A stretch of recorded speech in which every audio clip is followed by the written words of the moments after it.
अस्सलाम वालेकुम। कैसे हैं बच्चों? उम्मीद है कि आप लोग बिल्कुल खैरियत से होंगे, अपने घरों में होंगे।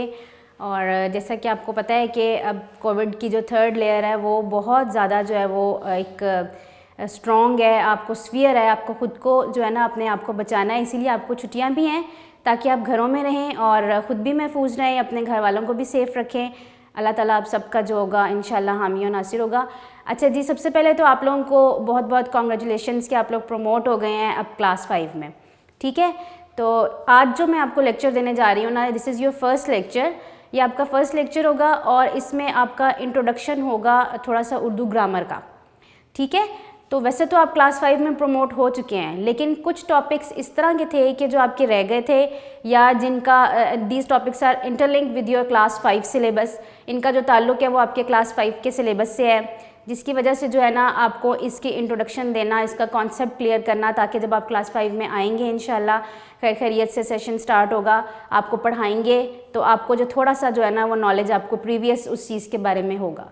तो ये वो इम्पोर्टेंट टॉपिक्स थे क्लास 4 के जो आपके स्किप हो चुके थे, ठीक है। ये हम आज आपको एक्सप्लेन करूँगी मैं, ताकि आपको नेक्स्ट क्लास के लिए, क्लास 5 के लिए आपको एक इस चीज़ के बारे में अंडरस्टैंडिंग हो जाए, आपका कॉन्सेप्ट क्लियर हो जाए, ठीक है जी। सबसे पहले आप लोग अपनी उर्दू बी ग्रामर बुकलेट्स खोल लीजिएगा। उसमें हम देखेंगे लेक्चर नंबर 1 में उन्वान है आपका फ़ेल, फ़ाइल और मफ़ूल, ठीक है। कि फ़ेल किसको कहते हैं, फ़ाइल किसको कहते हैं, मफ़ूल किसको कहते हैं। तो नंबर 1 पे मैं आपको बताऊंगी कि फ़ेल किसको कहते हैं। किसी काम के करने को फ़ेल कहते हैं, जिसको आप इंग्लिश में वर्ब बोलते हो, ठीक है। कि जब हम कोई काम करते हैं तो काम का करना क्या होता है, फ़ेल कहलाता है, ठीक है। नंबर 2 है फ़ाइल। किसी काम के करने वाले को फ़ाइल कहते हैं। जो इंसान जो काम कर रहा है, जिसको हम सब्जेक्टिव बोलते हैं इंग्लिश में, उसके करने वाले को क्या कहते हैं, फ़ाइल कहते हैं। और मफ़ूल, जिस पर कोई काम वाक़या हुआ हो, ठीक है, उसे क्या कहते हैं, मफ़ूल, जिसको हम ऑब्जेक्टिव बोलते हैं इंग्लिश में। इसकी एग्जांपल्स मैं आपको एक्सप्लेन कर दूं ताकि आपको कॉन्सेप्ट क्लियर हो जाए। अब यहाँ देखिए मिसालें, अली खाना खाता है, ठीक है। तो अब खाता क्या है, खाता एक काम है ना, एक काम कर रहा है अली, तो खाता इसमें क्या है, फ़ेल है। नेक्स्ट है आपका मैंने किताब पढ़ी, फ़ाइल, किसी काम के करने वाले को। अब मैं किताब पढ़ रही हूँ ना, मैं एक काम कर रही हूँ, तो इसका मतलब क्या है कि मैं जो है वो फ़ाइल है। लास्ट पे आपका मफ़ूल, जिस पर कोई काम वाक़या हुआ हो। फॉर एग्जांपल मैंने आम खाया। अब ये आम खाया, आम एक चीज़ है जिसके ऊपर मैं एक वर्किंग कर रही हूँ, इसको खा रही हूँ, ठीक है। तो ये क्या होगा, मफ़ूल होगा, ठीक है। इसका कॉन्सेप्ट क्लियर हो गया आप लोगों को फ़ेल, फ़ाइल और मफ़ूल का, कि विद एग्जांपल्स आपको मैंने एक्सप्लेन किया है ताकि आपको इसका कॉन्सेप्ट क्लियर हो जाए और आपको समझ आ जाए इसकी, ठीक है। नेक्स्ट हमने जो पढ़ना है ना वो है फ़ेल की अक़साम। फ़ेल किसको कहते हैं, काम को, काम के करने को फ़ेल कहते हैं, ठीक है।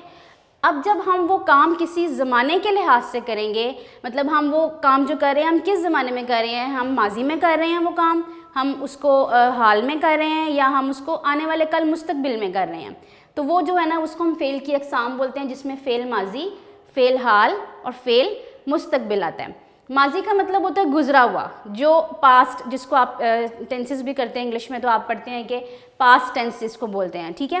नेक्स्ट आपका है कॉन्टीन्यूअस टेंस, जो हाल, जो चीज़ अभी जारी है या जिसको हम लोग अभी कर रहे हैं, ठीक है। और फ़ेल मुस्तकबिल, जो फ्यूचर में आप लोग करते हैं, आने वाले कल में आप करते हैं, ठीक है। इसकी एग्जांपल्स आप एक्सप्लेन आपको मैं कर देती हूँ, ईजीली आपको समझ आ जाएगी इसकी। फॉर एग्जांपल मैंने खाना खाया था, ठीक है, यानी कि पुरानी बात है कि मैंने खाना खाया था, तो ये क्या है कि फ़ेल माजी हो जाएगा। इसमें आपका फ़ेल भी आ गया कि आपने खाना खाया, काम किया, था मुस्तकबिल यानी कि माजी में किया। नेक्स्ट है फ़ेल हाल, मैं खाना खा रहा हूँ, मतलब मैं एक अभी रिसेंट ज़माने में ये काम कर रहा हूँ, या जिस तरह आपके इस आसानी के लिए कि मैं बोर्ड पे लिख रही हूँ, तो जो रही है ये कौन सा काम है, लिख रही हूँ, ये फ़ेल हाल में आ जाएगा, ठीक है। फ़ेल मुस्तकबिल में क्या है, मैं खाना खाऊँगी, अभी मैंने खाना नहीं खाया या मैं खा नहीं रही, मैं ये कह रही हूँ कि मैं खाऊँगी, बाद में खाऊँगी, ठीक है। तो ये आपका क्या हो जाएगा, मुस्तकबिल हो जाएगा। तो ये चीज़ें जो है ना, ये फ़ेल माजी, फ़ेल हाल, फ़ेल मुस्तकबिल, ये बहुत इंपॉर्टेंट है। आप इसकी अंडरस्टैंडिंग अच्छे तरीके से उसको बुक में समझिएगा, पढ़िएगा, ताकि आपका कॉन्सेप्ट जो है वो क्लियर हो जाए जी। नेक्स्ट आपका आ जाता है हरफ़े जार, कि हरफ़े जार किसको कहते हैं, ठीक है। तो ये वो इसम होता है जो फ़ेल और इसम को आपस में मिलाता है। हर्फ किसको कहते हैं, जो इसम को और फ़ेल को यानी कि किसी के भी इंसान को या फिर और जो इंसान वो काम कर रहा है उसको आपस में मिलाता है। और अगर आप ये नहीं यूज़ करेंगे हरफ जार तो इसके बगैर आपको कोई भी सेंटेंस जो है उसकी अंडरस्टैंडिंग नहीं होगी, आपको क्लियर नहीं होगा कि ये सेंटेंस का मीनिंग क्या है। ठीक है, जब तक वो सेंटर में वो लफ्ज़ लगा नहीं होगा जिसको हम हरफ जार कहते हैं। मिसाल के तौर पर आपको मैं यहाँ से बताती हूँ, इसकी एग्जाम्पल्स कौन सी हैं, पर, से, को, ने, तक वगैरह। ये वो हैं कि जब हम इनको एक सेंटेंस के सेंटर में यूज़ करेंगे तो ही आपको सेंटेंस की अंडरस्टैंडिंग होगी, अदरवाइज इसके बगैर आपको वो मीनिंगलेस लगेगा, आपको लगेगा कि इसका कोई मतलब नहीं है। फॉर एग्जांपल किताब मेज़ पर है। ठीक है, अब अगर मैं ये पर जो है ना ये निकाल देती हूँ, पर मैं इसमें से एक्सक्लूड कर देती हूँ, किताब मेज़ है, तो आपको नहीं समझ आ रहा, ये कोई सेंटेंस नहीं बन रहा कि किताब मेज़ है, किताब मेज़ पर है, तो पर क्या है इसमें हरफ जार है। ठीक है, नेक्स्ट है लाहौर से कराची बस जाती है। तो अब इसमें ये मिला रहा है ना आपस में, देखें से, इन दोनों सेंटेंसेस को आपस में मिला रहा है, तो ये से इसमें क्या है हरफ जार है। अगर मैं से नहीं लगाऊंगी क्या सेंटेंस बनेगा, लाहौर कराची बस जाती है। ठीक है, तो ये एक मीनिंगलेस सेंटेंस है। लास्ट है अहमद ने अली को मारा। ठीक है, अब ये को मैं निकाल देती हूँ, अहमद अली मारा, तो ये इसका कॉन्सेप्ट नहीं क्लियर हुआ। ठीक है, तो ये को, पर, से, तक, ने, इस तरह के डिफरेंट काफ़ी ज़्यादा एग्जाम्पल्स हैं जिससे आपको इसका समझ आ जाएगा कि हरफ जार जो है ना वो किस चीज़ को कहते हैं। ठीक है, उम्मीद है कि आप लोगों को ये सारा जो लेक्चर है इसमें एक एक चीज़ जो आपको फेल की अक़साम बताई, हरफ जार बताया, फेल, फाइल, मफूल बताया। ठीक है, इसकी आपको समझ आ गई होगी, कॉन्सेप्ट क्लियर हो गया होगा। तो कुछ भी आपको नहीं क्लियर होगा you can ask from your incharges and we will explain this. ठीक है, टीचर्स आपको एक्सप्लेन कर देंगे इस चीज़ को।